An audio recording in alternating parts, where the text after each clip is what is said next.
Hello everyone, welcome to star education YouTube channel. Star education YouTube ચેનલમાં આપ સૌનું ખૂબ ખૂબ સ્વાગત છે.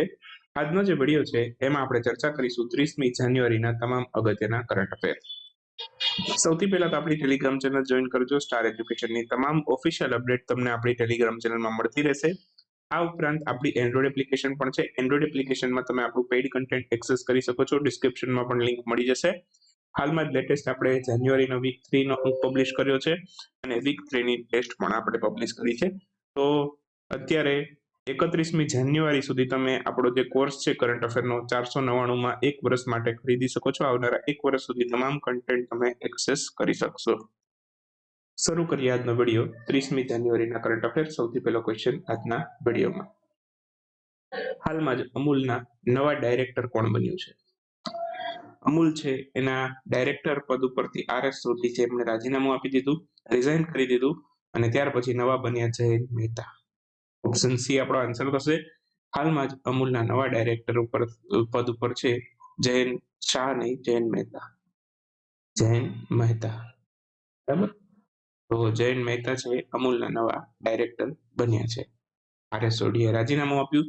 બાકી અમૂલ બ્રાન્ડ જે નામથી પ્રખ્યાત છે, બરાબર, એકચ્યુઅલમાં એનું ઓરિજિનલ નામ છે કંપનીનું Gujarat cooperative milk marketing federation, બરાબર. તો અમૂલ છે, બરાબર, એનું રિયલ નેમ શું છે તો કે Gujarat cooperative milk marketing federation. બાકી અમૂલ તો છે એક બ્રાન્ડ નેમ છે એમનું, બરાબર. તો આ અમૂલ છે એનું મુખ્ય મથક ગુજરાતના આણંદમાં આવેલું છે, અથવા તો આ Gujarat cooperative milk marketing federation છે એનું પણ મુખ્ય મથક ક્યાં આવેલું છે, બરાબર, તે ગુજરાતના આણંદમાં આવેલું છે, આણંદ જિલ્લામાં. અને આની સ્થાપના કોણે કરી હતી? સ્થાપનામાં બે વ્યક્તિનો ફાળો છે. એક તો વર્ગીસ કુરિયન, જે બધાને ખબર હોય શ્વેત ક્રાંતિના જનક છે, જેમની યાદમાં 26મી નવેમ્બર જે દિવસે બંધારણ દિવસ પણ હોય છે, તો આ 26મી નવેમ્બરે છે, બરાબર, આપણે પેલું શું કહેવાય, રાષ્ટ્રીય દૂધ દિવસ પણ ઉજવીએ છીએ. ઓકે. બાકી બીજા પણ એક વ્યક્તિ છે જેમણે આ Gujarat cooperative milk marketing federation છે એની સ્થાપનામાં અગત્યનો ફાળો આપેલો છે. એમનું નામ છે ત્રિભુવનદાસ કે પટેલ. તો પ્રશ્નમાં તમને પૂછે કે ભાઈ ગુજરાત કોઓપરેટિવ મિલ્ક માર્કેટિંગ ફેડરેશનની સ્થાપના કોણે કરી? તો વર્ગીસ કુરિયન અને ત્રિભુવનદાસ પટેલ બંને છે, બરાબર. કે એ અને બી બંને આપેલા હોય એવો ઓપ્શન પણ આમાં પ્રશ્નમાં સેટ કરી શકાય. ઓકે. બાકી આની સ્થાપના 14 ડિસેમ્બર 1946માં થયેલી, એ પણ એક અગત્યનો પોઈન્ટ છે જે તમારે યાદ રાખવાનો છે. શહીદ દિવસ ક્યારે ઉજવાયેલો? 30 જાન્યુઆરી આજે છે શહીદ દિવસ. આ દિવસે નથુરામ ગોડસે નામના વ્યક્તિ છે એણે ગાંધીજીની હત્યા કરેલી, તો એની યાદમાં આપણે આ શહીદ દિવસ ઉજવીએ છીએ. તો 30મી જાન્યુઆરીએ શહીદ દિવસ હોય છે, જે દિવસે ગાંધીજીની હત્યા કોણે કરી? તો કે નથુરામ ગોડસે નામના વ્યક્તિએ. 30 જાન્યુઆરી 1948 એ દિવસ હતો જે દિવસે ગાંધીજીની હત્યા કરી હતી નથુરામ ગોડસેએ, બરાબર. બાકી બીજી પણ એકવાર આપણે ભારતની અંદર શહીદ દિવસ ઉજવીએ છીએ. એ તારીખ છે 23 માર્ચ 1931. આ એ દિવસ છે જ્યારે ભગતસિંહ સુખદેવ અને રાજગુરુ છે એને અંગ્રેજ અધિકારીઓએ ફાંસી આપી હતી. એકચ્યુઅલમાં ડેટ 24 માર્ચ હતી, પણ જે વિરોધ પ્રદર્શનો દેશમાં ચાલી રહ્યા હતા એના ડરથી લઈ અને એક દિવસ અગાઉ અંગ્રેજ અધિકારીઓએ આ ત્રણેયને ફાંસી આપી દીધી અને તેઓ શહીદ થયા. તેને પણ આપણે શહીદ દિવસ તરીકે ઉજવીએ છીએ. ભગતસિંહ સુખદેવ રાજગુરુ 23 માર્ચના રોજ ફાંસી આપી એમને, અને એ દિવસને પણ આપણે શહીદ દિવસ તરીકે ઉજવીએ છીએ. બાકી સમગ્ર ભારતની અંદર વિશ્વ રક્તપિત્ત દિવસ છે, વર્લ્ડ લેપ્રસી ડે, બરાબર. એ સમગ્ર ભારતની અંદર છે, સમગ્ર ભારતની અંદર 30મી જાન્યુઆરી ઉજવાય છે, બરાબર. સમગ્ર ભારતમાં ક્યારે ઉજવાય? 30મી જાન્યુઆરી. ગાંધીજીની હત્યા થઈ, બરાબર, ગાંધીજીની પુણ્યતિથિને આપણે વિશ્વ રક્તપિત્ત દિવસ અથવા તો વર્લ્ડ લેપ્રસી ડે તરીકે ભારતમાં ઉજવીએ છીએ. વિશ્વ રક્તપિત્ત દિવસને તમે રાષ્ટ્રીય રક્તપિત્ત દિવસ પણ કહી શકો. અને વિશ્વ રક્તપિત્ત દિવસ ભારતમાં ક્યારે ઉજવાય એવું પૂછે તો પણ 30 જાન્યુઆરીએ, બરાબર. પણ સંપૂર્ણ વિશ્વ રક્તપિત્ત દિવસ ક્યારે ઉજવે છે ખબર છે? આખી દુનિયામાં વિશ્વ રક્તપિત્ત દિવસ છે, બરાબર, એ જાન્યુઆરી મહિનાના અંતિમ રવિવારે ઉજવાય, બરાબર. તો એ આ વખતે તો 29મી જાન્યુઆરીએ, અંતિમ રવિવાર, જ્યારે તમે જુનિયર ક્લાર્કની પરીક્ષા દઈ આવીએ ત્યારે હતો વિશ્વ રક્તપિત્ત દિવસ, વર્લ્ડ લેપ્રસી ડે. આખું વિશ્વ જાન્યુઆરી મહિનાનો અંતિમ રવિવારે ઉજવે. આપણે ફિક્સ તારીખે ઉજવીએ છીએ 30મી જાન્યુઆરી. ક્લિયર? ભારતમાં ક્યારે ઉજવાય એવું પૂછે, અને ખાલી એવું જ પૂછ્યું હોય કે વિશ્વ રક્તપિત્ત દિવસ ક્યારે ઉજવાય, બરાબર, તો એ અત્યારે આ વર્ષ માટે 29મી જાન્યુઆરી છે. આ અંતિમ રવિવાર આપણો હતો 29 જાન્યુઆરી, બરાબર? તે પણ આપણે યાદ રાખીશું. બાકી થોડાક અગત્યના શહીદોને લગતા દિવસો છે એ આપણે જોઈ લઈએ. જેમ કે આસામ રાજ્યની સરકાર છે એ ભાષા શહીદ દિવસ ઉજવે છે, બરાબર? આસામમાં આસામી ભાષા છે એને રાજભાષા બનાવવા માટે જે લોકો શહીદ થયા એ લોકોની યાદમાં આ શહીદ દિવસ ઉજવાય છે 19મી મે, બરાબર? તો આસામ રાજ્યમાં ભાષા શહીદ દિન ઉજવાય છે. પછી એક પોલીસ શહીદ દિવસ હોય છે, એ સીઆરપીએફ ઉજવે છે. લદ્દાખની અંદર ભારત ચીન સાથે થયેલા જે બોર્ડર ડિસ્પ્યુટની અંદર શહીદ થયેલા જવાનો છે એની યાદમાં 21મી ઓક્ટોબરે આ દિવસ ઉજવાય છે. પછી ઓડિશામાં પણ એક શહીદ દિવસ ઉજવાય છે. 17મી નવેમ્બરે લાલા લજપતરાયનું નિધન થયું હતું, તો પંજાબના સિંહ તરીકે ઓળખાતા એમની યાદમાં ઓડિશામાં શહીદ દિવસ ઉજવાય છે. આવા શહીદ દિવસને લગતા કેટલાક અગત્યના પોઈન્ટ છે જે તમારી પરીક્ષા માટે ઉપયોગી બની શકે છે. હાલમાં જ વિશ્વ રક્તપિત્ત દિવસની ઉજવણી ક્યારે કરવામાં આવેલી? વિશ્વ રક્તપિત્ત દિવસ છે એની ઉજવણી હાલમાં જ ક્યારે થઈ? 29મી જાન્યુઆરીએ, બરાબર? મેં તમને હમણાં જ કીધું આખી દુનિયામાં વિશ્વ રક્તપિત્ત દિવસ ક્યારે ઉજવાય? જાન્યુઆરી મહિનાનો અંતિમ રવિવાર જે 29મી જાન્યુઆરી હતો, અને ભારતમાં પૂછે તો એ 30મી જાન્યુઆરી, બરાબર? તે દિવસે ગાંધીજીની હત્યા થયેલી. વર્લ્ડ લેપ્રસી ડે વિશ્વભરમાં 29મી જાન્યુઆરી ઉજવાયેલો જાન્યુઆરી મહિનાનો અંતિમ રવિવાર. થીમ પણ યાદ રાખી લેશું, એક્ટ નાઉ એન્ડ લેપ્રસી આ એની થીમ છે. એક્ટ નાઉ એન્ડ લેપ્રસી આની થીમ છે. ઓકે, ભારતની અંદર વર્લ્ડ લેપ્રસી ડે પૂછે તો 30મી જાન્યુઆરી, તે દિવસે ગાંધીજીની પુણ્યતિથિ છે. હાલમાં જ વીર ગાર્ડિયન યુદ્ધ અભ્યાસ એનું આયોજન ભારત અને કઈ દેશ વચ્ચે થયેલું છે? વીર ગાર્ડિયન યુદ્ધ અભ્યાસ છે ભારત અને જાપાન વચ્ચે થયેલું છે. ઓપ્શન સી આપણો આન્સર થશે. હાલમાં જ ભારત અને જાપાન વચ્ચે વીર કોમ્બેટ ગાર્ડિયન યુદ્ધ અભ્યાસ છે એનું આયોજન કરવામાં આવેલું હતું. ઓકે, તો ભારત અને જાપાન બંને દેશો વચ્ચે આ યુદ્ધ અભ્યાસ થાય છે. બંને દેશોની વાયુસેના વચ્ચે થાય છે, એ પણ યાદ રાખશું. વીર ગાર્ડિયન યુદ્ધ અભ્યાસ બંને દેશોની વાયુસેના વચ્ચે થાય છે. અને આ વર્ષે કંઈક સ્પેશિયલ હતું. હાલમાં આ યુદ્ધ અભ્યાસનું સમાપન થયું 26મી જાન્યુઆરી. 26મી જાન્યુઆરી આ યુદ્ધ અભ્યાસનું સમાપન થઈ ગયું. અને આ વીર ગાર્ડિયન યુદ્ધ અભ્યાસમાં વિદેશી ધરતી ઉપર ફાઇટર જેટ સ્ક્વોડ્રન છે એનું નેતૃત્વ કરનાર સૌથી પહેલી ભારતીય મહિલા બન્યા અવનિ ચતુર્વેદી, બરાબર? અવનિ ચતુર્વેદી સૌથી પહેલા ભારતીય મહિલા બન્યા જેમણે આ ફાઇટર જેટ સ્ક્વોડ્રન છે એનું નેતૃત્વ કરેલું. બાકી જાપાન સાથે આપણે જીમેક્સ યુદ્ધ અભ્યાસ કરીએ છીએ, ધર્મ ગાર્ડિયન યુદ્ધ અભ્યાસ પણ કરીએ છીએ, શેન્યુ મૈત્રી યુદ્ધ અભ્યાસ પણ કરીએ છીએ, સહયોગ કાઇજિન યુદ્ધ અભ્યાસ પણ કરીએ છીએ. આ બધા જાપાન સાથે કરીએ છીએ. અને આ વખતનો જે વીર ગાર્ડિયન યુદ્ધ અભ્યાસ છે જાપાનમાં જ થયેલો અને સૌથી પહેલું સંસ્કરણ છે. અગાઉ તમે આ યુદ્ધ અભ્યાસનું નામ ક્યારેય નહીં સાંભળેલું હોય, કેમ કે આપણે 2023માં આ યુદ્ધ અભ્યાસ સૌથી પહેલી વખત કર્યો જાન્યુઆરી મહિનામાં. હાલમાં જ ડેટા પ્રાઇવસી ડે ની ઉજવણી ક્યારે થઈ? ડેટા પ્રાઇવસી ડે 2 દિવસ પહેલા હતો, 28મી જાન્યુઆરી. યુરોપિયન સંઘ દ્વારા આની ઉજવણી થાય છે 28મી જાન્યુઆરીએ. તો આની થીમ પણ છે થિંક પ્રાઇવસી ફર્સ્ટ, આ એની થીમ છે ડેટા પ્રાઇવસી ડે માટેની. 28મી જાન્યુઆરી ઉજવાયેલો, બરાબર? કોણે ઉજવેલો તો કે યુરોપિયન એજન્સીએ. ઓકે, તો એના માટે એમણે સૌથી પહેલી વખત આ દિવસની ઉજવણી કરવા માટે સૌથી પહેલી વખત જે પ્રસ્તાવ રજૂ કર્યો એ 26 એપ્રિલ 1906માં એક વિચાર આવ્યો એ લોકોને, કાઉન્સિલ ઓફ યુરોપને, કે ભાઈ ડેટા પ્રાઇવસી છે એ એક અગત્યનું પોઈન્ટ છે, એના માટે એક ડેટા પ્રોટેક્શન ડે અથવા તો ડેટા પ્રાઇવસી ડે આપણે બનાવવો પડશે, જેમાં આપણે આ ડેટા પ્રાઇવસી પ્રત્યે જાગૃતતા ફેલાવશું. તો 26મી એપ્રિલ 2006 આ ડેટા પ્રોટેક્શન ડે બનાવવા માટેનું જાહેરાત કરી એમણે, બરાબર? અને એ માટે જે દિવસ નક્કી કર્યો એ નક્કી કર્યો 28મી જાન્યુઆરી, બરાબર? અને સૌથી પહેલો ઉજવ્યો ક્યારે તો એ 2007માં, બરાબર? તો એટલું યાદ રાખીશું. આ 28મી જાન્યુઆરીને શું કામ પસંદ કર્યું? તો કાઉન્સિલ ઓફ યુરોપ છે, બરાબર, એનું ડેટા પ્રોટેક્શન કન્વેન્શન છે, બરાબર, એ આ દિવસે જ સ્થપાયું હતું, બરાબર, 28મી જાન્યુઆરીના. તો આ ડેટા પ્રોટેક્શન કન્વેન્શન છે એને કન્વેન્શન 108 તરીકે પણ ઓળખવામાં આવે છે.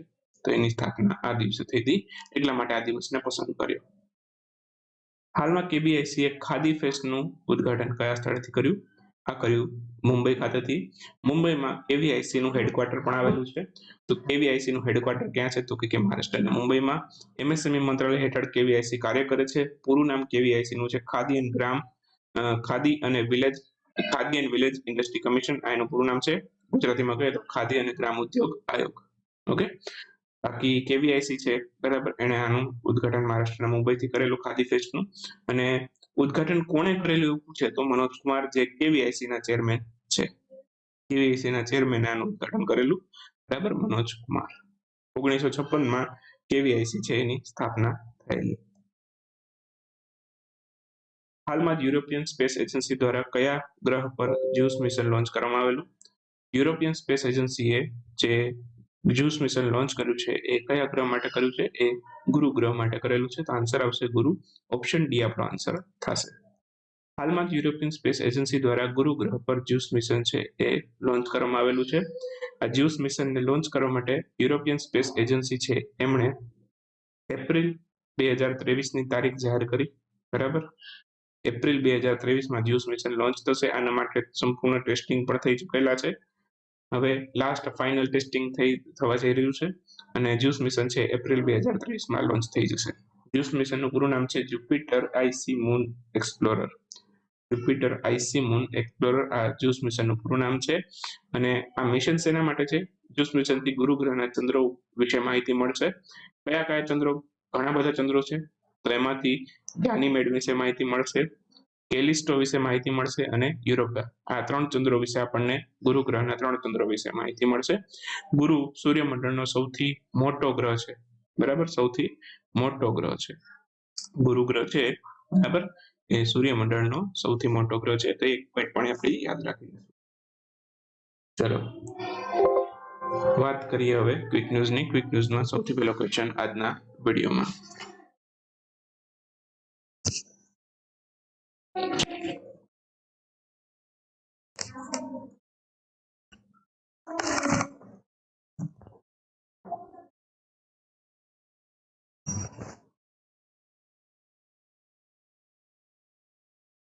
સૌથી પહેલો ક્વેશ્ચન છે, હાલમાં જ તાજેતરમાં અમેરિકન ઇન્ડિયા ફાઉન્ડેશન એમણે નીચેનામાંથી કયા શહેરમાં ભારતના પ્રથમ સ્ટેમ ઇનોવેશન એન્ડ લર્નિંગ સેન્ટરનું ઉદ્ઘાટન કરેલું છે? તો સૌથી પહેલું ભારતની અંદર સ્ટેમ ઇનોવેશન એન્ડ લર્નિંગ સેન્ટરનું ઉદ્ઘાટન થયું છે ચેન્નઈમાંથી. ચેન્નઈ કયા રાજ્યમાં છે? તો કે તમિલનાડુમાં. તો રાજ્ય પૂછી લે તમને કે કયા રાજ્યમાંથી કર્યું, તો તમિલનાડુ. હાલમાં ભારતે ઇન્ટરનેશનલ મોનિટરિંગ ફંડ પાસે $2.9 બિલિયન લોન મેળવવા માટે કયા દેશને ધિરાણની ખાતરી આપી? તો શ્રીલંકા છે એને ભારતે ખાતરી આપી કે અમે તમને આઈએમએફ પાસેથી $2.9 બિલિયન લોન એપ્રુવ કરાવી દઈશું, બરાબર. ચલો એના પછીનો ક્વેશ્ચન છે, નીચેનામાંથી કયા રાજ્યએ ગુઇન્ડી નેશનલ પાર્ક છે ત્યાં કાચબા સંરક્ષણ અને પુનર્વાસ કેન્દ્ર સ્થાપવા અંગે જાહેરાત કરી છે? ગુઇન્ડી નેશનલ પાર્ક છે, બરાબર, એ તમિલનાડુમાં આવેલું છે. તો ત્યાં કાચબા સંરક્ષણ અને પુનર્વાસ કેન્દ્રની સ્થાપના થશે. હાલમાં જ આઈએમએમ અમદાવાદ એના નવા ડાયરેક્ટર તરીકે કોની નિયુક્તિ થઈ છે? ભારત ભાસ્કર એ આઈએમ અમદાવાદના નવા ડાયરેક્ટર બનેલા છે. બહુ અગત્યનો question, 100 days to beat plastic નામનું એક અભિયાન છે, બરાબર, એ કોના દ્વારા શરૂ કરવામાં આવ્યું છે? તો 100 days to beat પ્લાસ્ટિક નામનું જે અભિયાન છે એ દિલ્હી નગર નિગમ છે એને શરૂ કર્યું છે. અને આના માટે જે મેસ્કોટ છે એ રાખ્યું છે નિવારણ દાદી, બરાબર. તો એ પણ આપણે યાદ રાખીશું. હાલમાં જ ભારતે કયા દેશમાંથી અન્ય 100 ચિત્તા ભારતમાં લાવવા અંગે જાહેરાત કરી છે? ભારત સરકારે, કેન્દ્ર સરકારે જાહેરાત કરી ઓફિશિયલી બીજા 100 ચિત્તા છે આ સાઉથ આફ્રિકામાંથી આવશે. અગાઉ આપણે નામીબિયામાંથી 8 ચિત્તા લાવ્યા હતા, જેમાંથી 5 ફિમેલ હતા, 3 મેલ હતા, બરાબર. તો એ આપણે લાવ્યા ક્યાં સ્થિત કર્યા? મધ્યપ્રદેશના કુનો નેશનલ પાર્કમાં, બરાબર. તો 8 ચિત્તા છે અત્યારે મધ્યપ્રદેશના કુનો નેશનલ પાર્કમાં છે, જે નામીબિયાથી આવેલા છે. હાલમાં કોની જન્મ જયંતિ પર 1111મો અવતરણ મહોત્સવ છે એની ઉજવણી કરવામાં આવેલી?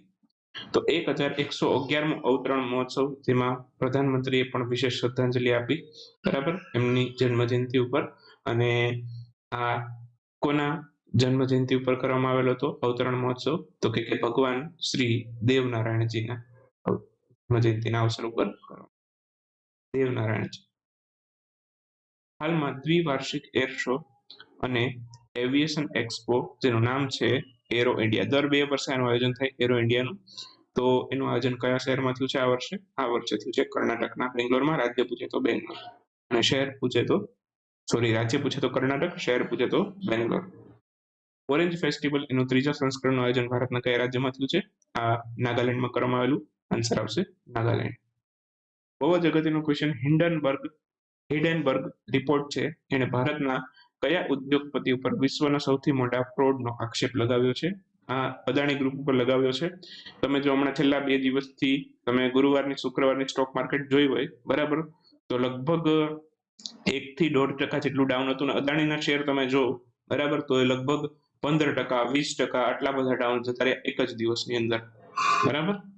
તો આ અદાણી હિન્ડનબર્ગ છે, બરાબર, એ રિપોર્ટ છે, બરાબર, એટલી પ્રખ્યાત છે અને એનું કામ એકદમ ચોકસાઈ વાળું હોય છે અને એનું ટાર્ગેટ મોટા ઉદ્યોગપતિ જ હોય છે. આ વખતે અદાણી ગ્રુપ ઉપર ટાર્ગેટ લગાડ્યો છે. હવે સાચું શું છે ખોટું શું છે તો તપાસ થયા પછી ખબર પડે, બરાબર. પરંતુ અત્યારે અદાણી ગ્રુપ ઉપર આવો આક્ષેપ નાખ્યો છે. હવે અદાણી ગ્રુપ કઈ રીતે આને ટક્કર આપે છે, બરાબર, એનો જવાબ કઈ રીતે આપે છે, બરાબર, એ ખાસ જોવા જેવું છે. અત્યારે તો આ રિપોર્ટના લીધે, બરાબર, અત્યારે મોસ્ટલી બધા પેનિકમાં છે ને અદાણી ગ્રુપના સ્ટોક છે, બરાબર, એ છોડીને જાય છે. તો એના કારણે અત્યારે તમે જોવ છો કે આપણી ભારતની સ્ટોક માર્કેટ છે, બરાબર, એમાં ખૂબ જ અત્યારે ડાઉનફોલ જોવા મળ્યો છે, બરાબર. તો આગળ જઈએ હવે. તો આ સાથે હવે અહીંયા આપણો 30મી જાન્યુઆરીનો વિડીયો સમાપ્ત કરીએ અને મળશું આવતીકાલે આ જાન્યુઆરી મહિનાના અંતિમ વિડીયોમાં, 31મી જાન્યુઆરીના વિડીયોમાં. ત્યાં સુધી રજા લેશું. આવજો, બાય બાય, ગુડ નાઇટ, શુભરાત્રી. Thank you for watching Star education.